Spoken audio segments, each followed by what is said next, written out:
Olá, aqui é a Priscila do Filha do Soberano. Seja muito bem-vindo a mais um capítulo do nosso estudo bíblico do Evangelho de João. Se você chegou até esse vídeo por acaso, eu vou te explicar como é que tem funcionado esse estudo bíblico. Eu sempre tenho sugerido que vocês primeiro façam a leitura bíblica do capítulo correspondente do dia. No caso, hoje é o capítulo 5, e depois que você lê o capítulo do dia, você vem aqui no meu canal e ouve o estudo do dia. Então, vamos começar. Pegue a sua Bíblia, você pode ir acompanhando, você pode ir lendo na sua Bíblia conforme eu vou explicando, pode fazendo as suas anotações, e eu quero começar falando sobre o versículo 2. A porta das ovelhas no muro de Jerusalém ficava próximo ao templo e era por onde as ovelhas passavam para o sacrifício. Tanques eram reservatórios, muitas vezes escavados na rocha, que recolhiam a água para consumo humano e outros fins. A água era um recurso valioso e precioso no ambiente seco do Oriente Médio. Esses tanques normalmente eram fundos o bastante para se lavar. O tanque de Betesda era um lugar famoso, onde cegos, aleijados, paralíticos e doentes se reuniam devido à sua famosa propriedade curativa. Verso 6. Jesus fez essa pergunta para ver se o homem queria mesmo ser curado e para que ele se voltasse para o único capaz de realizar tal milagre. Verso 9. João fala desse milagre porque é um testemunho da divindade de Jesus. Jesus mesmo disse a João Batista que o fato de os coxos andarem era uma prova de que ele era o Messias, lá em Mateus 11, de 1 a 5, pois o profeta Isaías havia profetizado isso há muito tempo. Os coxos saltarão como servos, Isaías 35, de 1 a 6. Carregar uma cama no sábado era considerado uma violação à lei de Moisés. Verso 10. O sétimo dia era santificado e reservado para o descanso de todos os judeus, bem como de estrangeiros, escravos e até mesmo animais.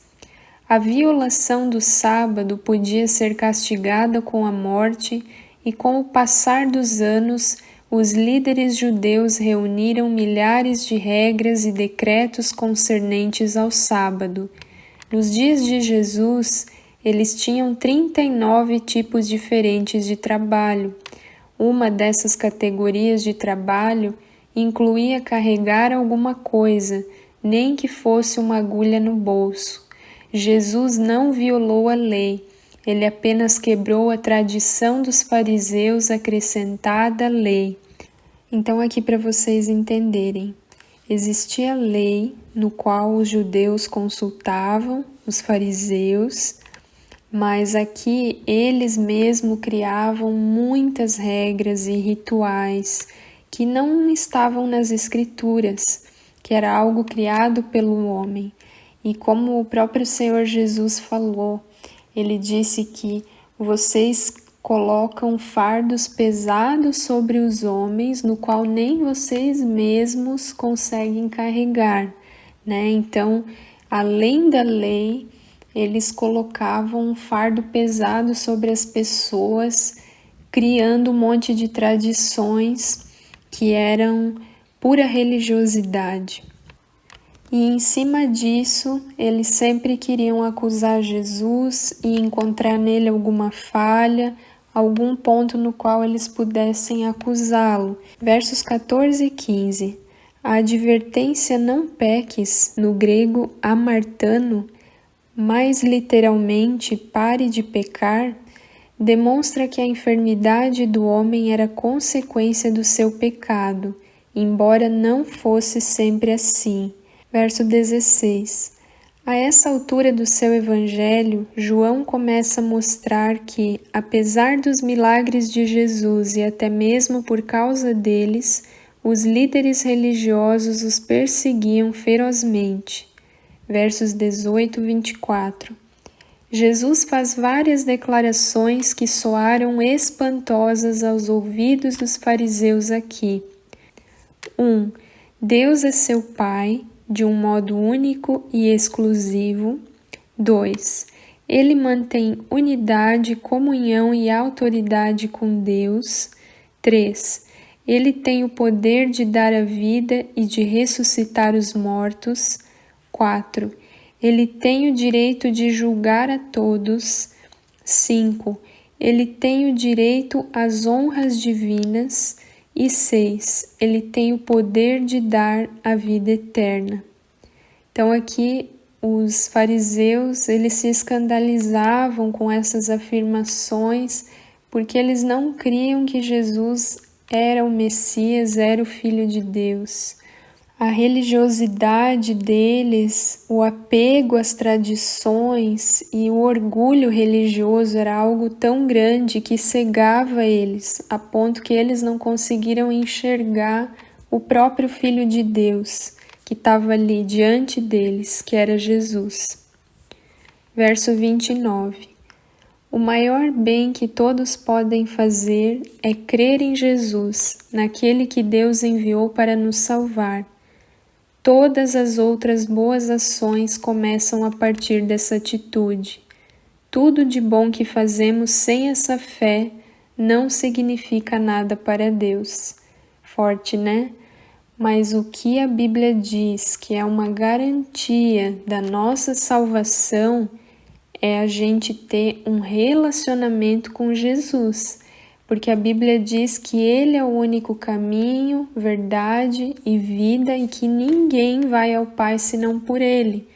Então, você não vai ao céu pela prática de boas obras, elas fazem parte da tua caminhada com Deus. Mas o start, o início da tua vida espiritual que te garante a vida eterna é uma aliança com Jesus, é um relacionamento com Deus através de Jesus Cristo, do sacrifício dele na cruz. Versos 31 a 47. A palavra testemunho, como no verso 34, é um termo muito importante para João. Embora o testemunho de Jesus sobre si mesmo fosse verdadeiro, segundo a lei judaica, não era permitido dar testemunho de si mesmo em questões legais. Jesus disse: "Há outro que testifica de mim. O Pai e o Espírito testificam de Cristo."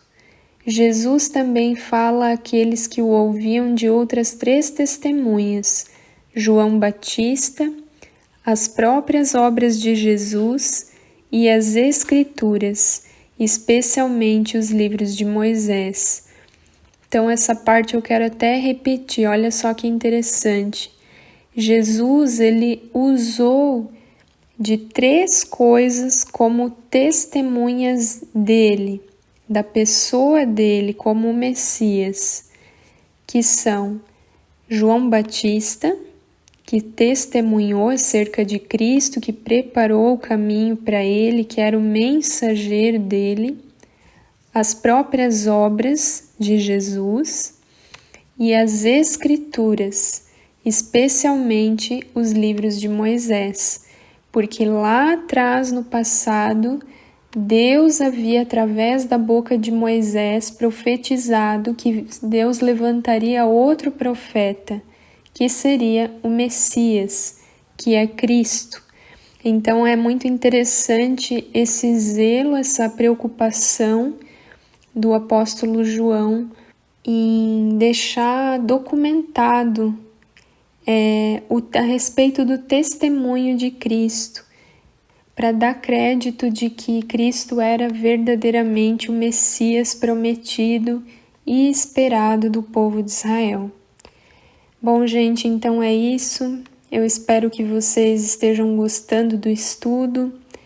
Como eu já falei anteriormente, o tempo é limitado, não dá para ficar 1 hora aqui falando, mas eu espero que dessa forma mais objetiva, mais resumida, esteja dando para vocês entenderem, para vocês aprenderem também.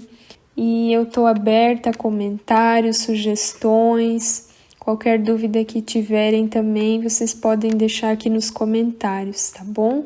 Então é isso, eu espero você amanhã no nosso próximo estudo do capítulo 6 e que Deus te abençoe. Fique na paz.